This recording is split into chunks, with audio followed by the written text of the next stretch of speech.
November 19, 1988, began like so many Saturdays in Hayward, California. The air carried the crispness of late autumn, the kind that hinted at the coming of winter but still invited children outdoors to play. In a modest neighborhood tucked within the Bay Area's suburban sprawl, 9-year-old Michaela Garecht was starting her morning with a simple plan. Michaela was a bright, lively child, known for her sunny personality and her natural curiosity about the world. Blonde-haired with sparkling blue eyes, she had a way of lighting up a room. She was close to her family and especially to her mother, Sharon, who described her daughter as imaginative, tender-hearted, and brimming with energy. That morning, Michaela and her best friend decided to do what countless children in the neighborhood did without a second thought: ride their scooters to the nearby Rainbow Market convenience store to buy snacks. It was a short trip, the kind of errand parents in a quiet community wouldn't think twice about. The girls laughed as they rolled their scooters down the street, the world around them still bathed in the soft glow of mid-morning light. Nothing about the moment suggested danger. To them, it was freedom, the small taste of independence children crave at that age. The Rainbow Market sat on Mission Boulevard, a familiar landmark for locals. Its parking lot was always dotted with cars coming and going, customers moving in and out with bags of groceries or small purchases. To the girls, it was a safe, everyday place. They leaned their scooters near the store entrance, went inside, and picked out their snacks. The visit was routine, unremarkable. But when they stepped back outside, the world shifted. Michaela immediately noticed something was wrong. Her scooter was gone. First, it seemed like a prank. Then her eyes caught it. Across the parking lot, propped oddly near a car she didn't recognize. Without hesitation, she walked toward it, eager to reclaim the scooter that gave her such joy. Her friend followed a few steps behind, unaware that these small movements would define the rest of their lives. As Michaela bent to grab the handlebars, the car door flung open. A man lunged from the driver's seat. In one brutal motion, he seized Michaela around the waist and pulled her toward the vehicle. Her friend's scream cut through the air, but it was already too late. Michaela kicked, struggled, and cried out, but the attacker was strong. Within seconds, he forced her into the car and slammed the door shut. The vehicle screeched out of the lot and onto Mission Boulevard, disappearing into the flow of traffic. Silence rushed back in, leaving behind only the scooter, abandoned on the asphalt. The entire abduction had taken less than a minute. Witnesses would later describe the car as a beat-up sedan, either tan or gold, with visible damage on the front bumper. The man behind the wheel was described as a white male in his 20s, thin, with dirty blonde hair. It was a description both vague and hauntingly ordinary, the kind of face that could disappear into any crowd. Inside the Rainbow Market, chaos erupted. Michaela's friend ran in, shouting for help. Adults rushed outside, but the car was gone. The feeling was surreal. An abduction in broad daylight, in a busy parking lot, in front of multiple witnesses. Yet there was nothing anyone could do. By the time police were called, the kidnapper had vanished into the sprawl of the Bay Area. Back at home, Sharon's world was about to collapse. The phone call she received that morning was every parent's nightmare. The kind of words that seem impossible until they're spoken aloud. Her 9-year-old daughter was gone, snatched from a place that should have been safe. Sharon rushed to the scene, her panic and disbelief mounting with every detail she absorbed. The scooter, the car, the witnesses, all of it felt like pieces of a puzzle too cruel to comprehend. The community of Hayward reeled. This wasn't a crime that happened in some dark alley late at night. It was an abduction in plain sight, at a familiar corner store, under the bright morning sun. Parents clutched their children closer. Neighbors whispered in shock. If Michaela could be taken here at this time, then no child was safe. The first hours after a kidnapping are the most critical, and police knew it. They swarmed the area, setting up roadblocks and pulling over vehicles that matched the description. Helicopters circled overhead, scanning roads and fields. Witnesses were gathered and interviewed, each one repeating the same fragments of horror. A man, a car, a little girl pulled inside, but the car had melted away into the city, and with it, Michaela. The scene at the Rainbow Market lingered long after the patrol cars and detectives left. The scooter, once a symbol of carefree childhood, became an artifact of loss. The pavement where Michaela struggled was just another patch of asphalt. Yet to those who stood there, it felt like the ground itself had betrayed her. In that moment, the innocence of Hayward fractured. The disappearance of Michaela Garecht wasn't just the abduction of a child. It was a reminder that danger could appear anywhere, without warning, in the spaces people thought were most secure. And for Sharon, it was the beginning of a nightmare that would stretch not just days or weeks, but decades.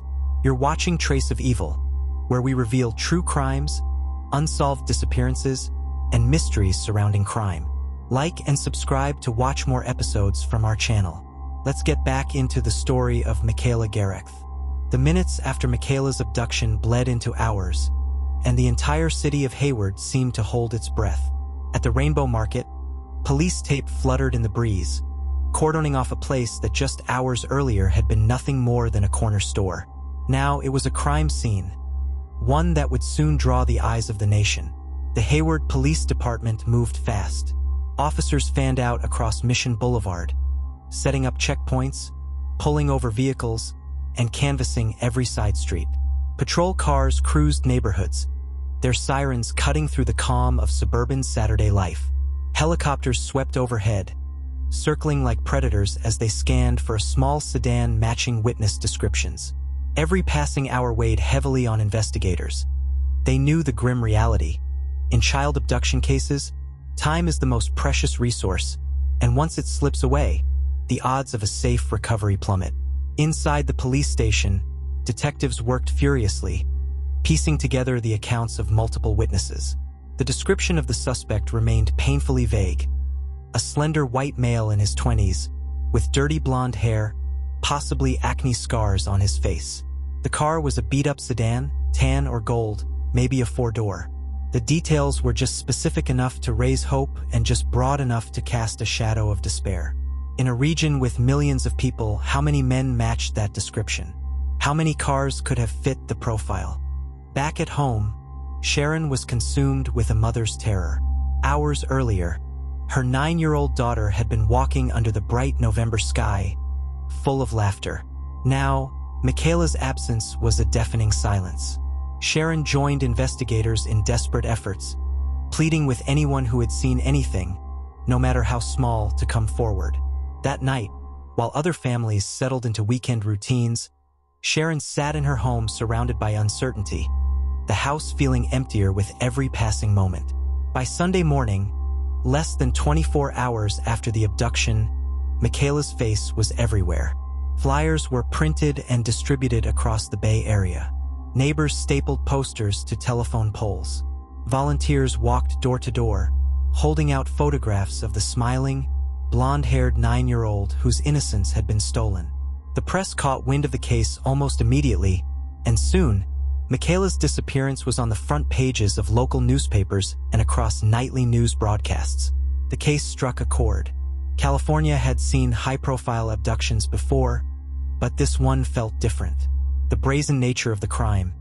Daylight, a crowded parking lot, witnesses only feet away, created an aura of vulnerability that resonated with parents everywhere. If it could happen to Michaela, it could happen to anyone's child. Within days, thousands of calls poured into the Hayward Police Department. Tip lines buzzed with supposed sightings, suspicious vehicles, and anonymous reports. Some claimed they'd seen a girl matching Michaela's description in nearby towns. Others insisted they knew who the kidnapper was. Detectives worked around the clock, chasing lead after lead, each one ending in disappointment. The cruel cycle began to set in. Hope sparked with each call, only to collapse when the details didn't align. The FBI soon joined the investigation. Their arrival underscored the seriousness of the case. Agents trained in child abduction pored over files, analyzed witness statements, and coordinated searches with local law enforcement. They examined Michaela's home life, her friendships, her routines, searching for any hidden thread that could unravel the mystery. But the truth was brutally simple. Michaela had been an ordinary child living an ordinary life. There was no trail of enemies, no warning signs. The crime seemed random, and randomness is the hardest to solve. Meanwhile, Sharon refused to let her daughter's memory fade. She spoke to reporters with a voice trembling but determined. She described Michaela's warmth, her playfulness, the light she brought to their family.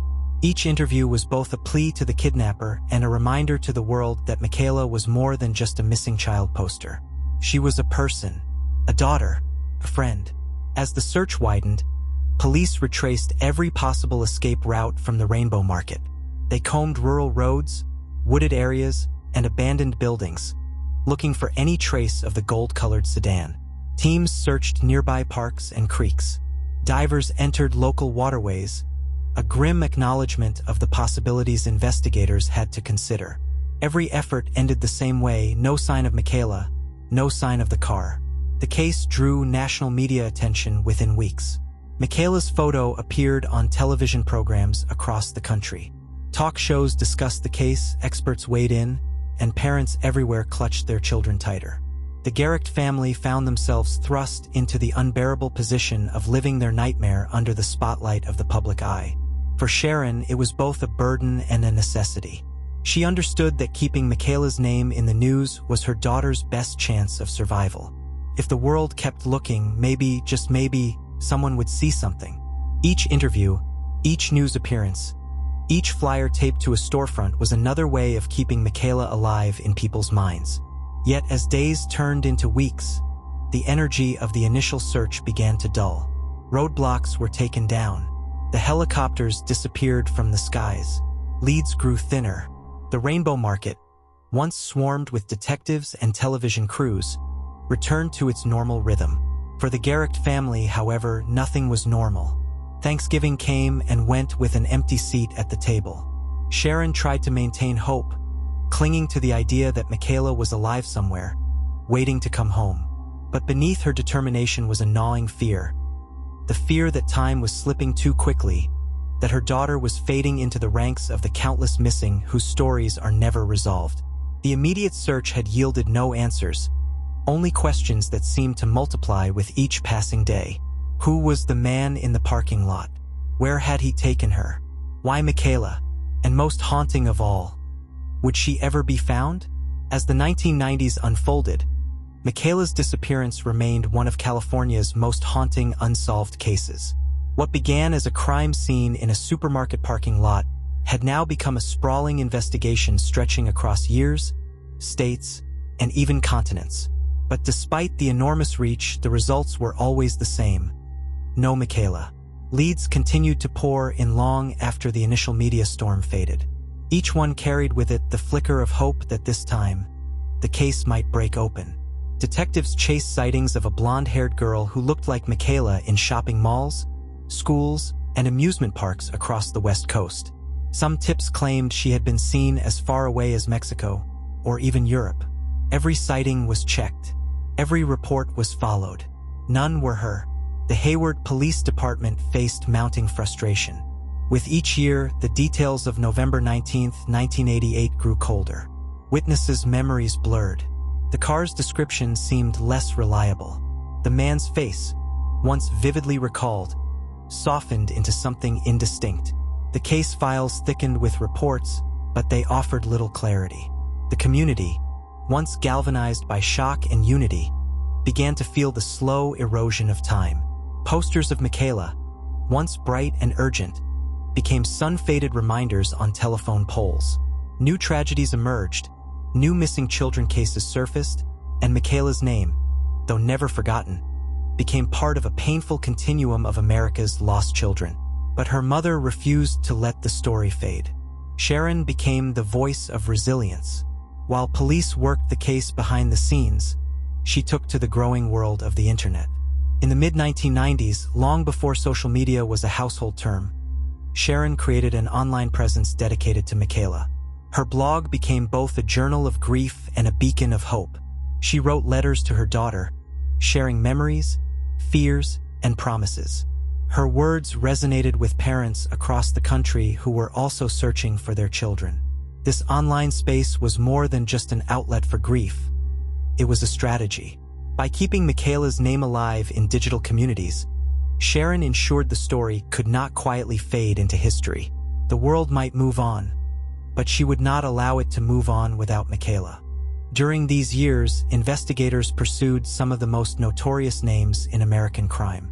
In 2009, when Philip Garrido was arrested for the abduction of J.C. Dugard, who had been held captive for 18 years in Antioch, just an hour from Hayward, the world held its breath. Garrido's methods of kidnapping, his proximity, and the timing raised the terrifying possibility that he might also be linked to Michaela. For weeks, the public speculated. Was this the break everyone had been waiting for? But after careful investigation, police concluded Garrido was not connected to Michaela's disappearance. For Sharon, the moment was bittersweet. A surge of hope, followed by another crushing disappointment. Other suspects came under scrutiny as well. Serial offenders operating in California during the late 1980s and early 1990s were investigated one by one. Each had histories of violence against children. Each carried a shadow of possibility. Some were ruled out quickly. Others lingered in investigative files for years. The problem was that the Bay Area had been home to more than its share of predators, and Michaela's abduction fit into a broader pattern that made narrowing down suspects painfully difficult. Meanwhile, advances in forensic science gave occasional sparks of hope. The rise of DNA testing in the 1990s and 2000s offered tools that hadn't been available when Michaela vanished. Police revisited old evidence, examining it under new technologies.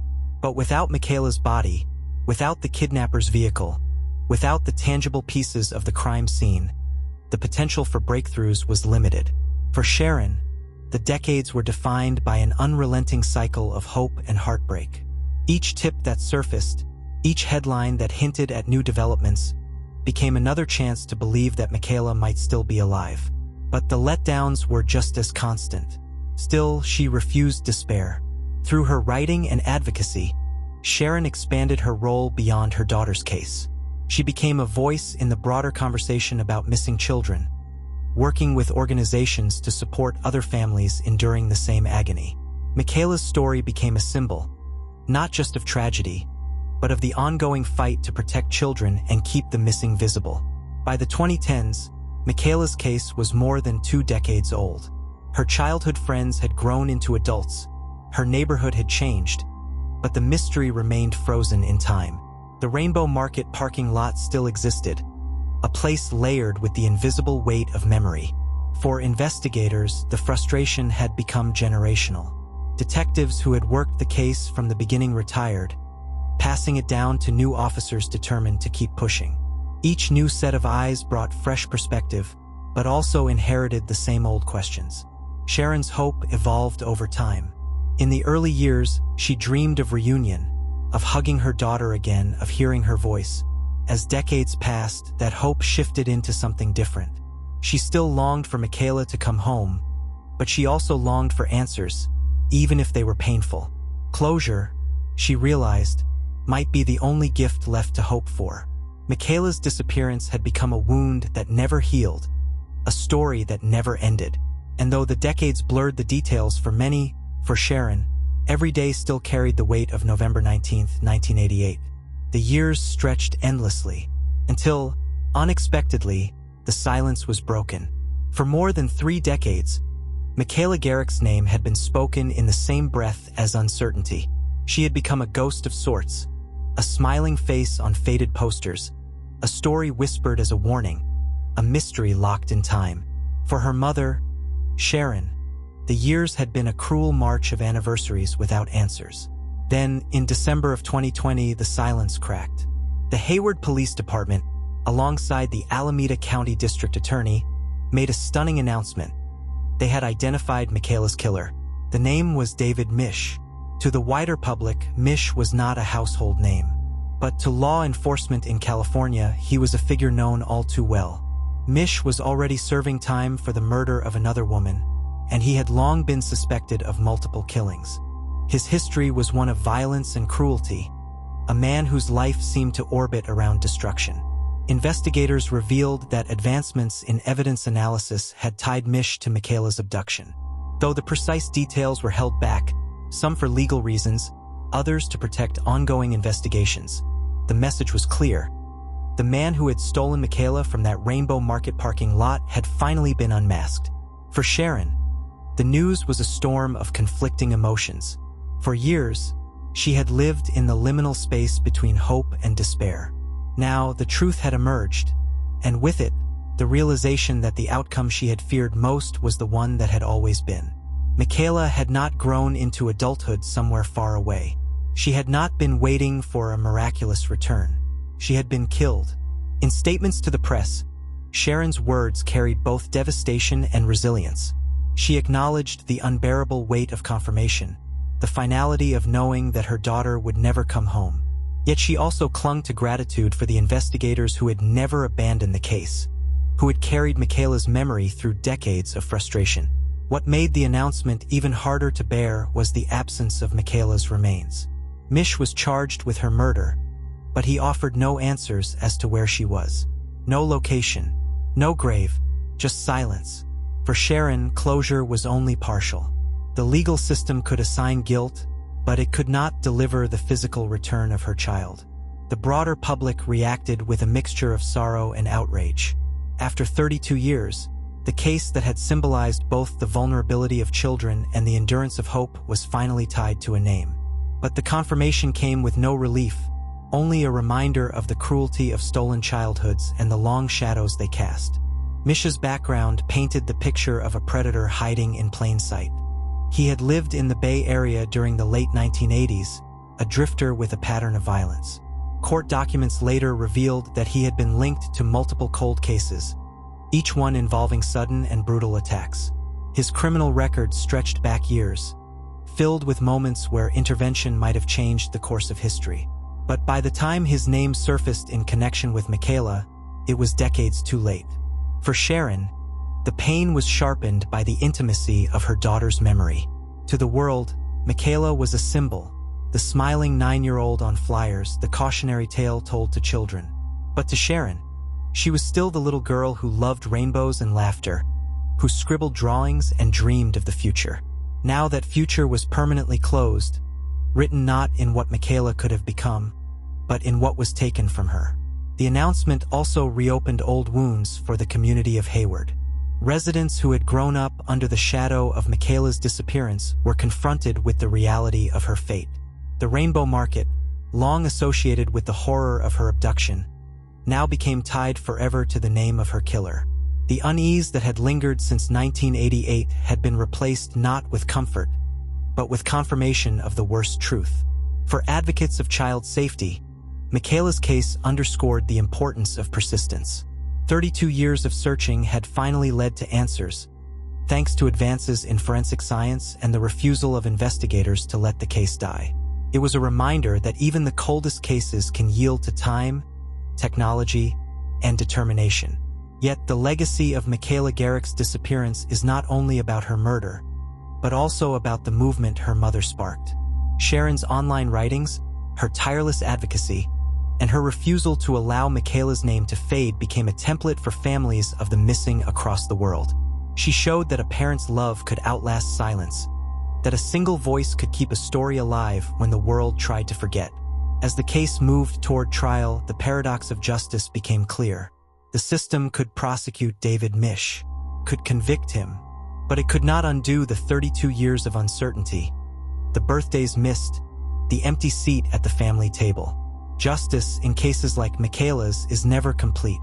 And so, Michaela's story remains suspended between tragedy and legacy.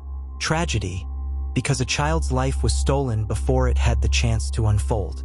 Legacy, because her disappearance reshaped the way communities responded to missing children, and because her mother's voice became a beacon for others walking the same painful path. 3 decades earlier, Michaela Garecht walked into a parking lot to retrieve her scooter and vanished. In 2020, the world finally learned who had taken her.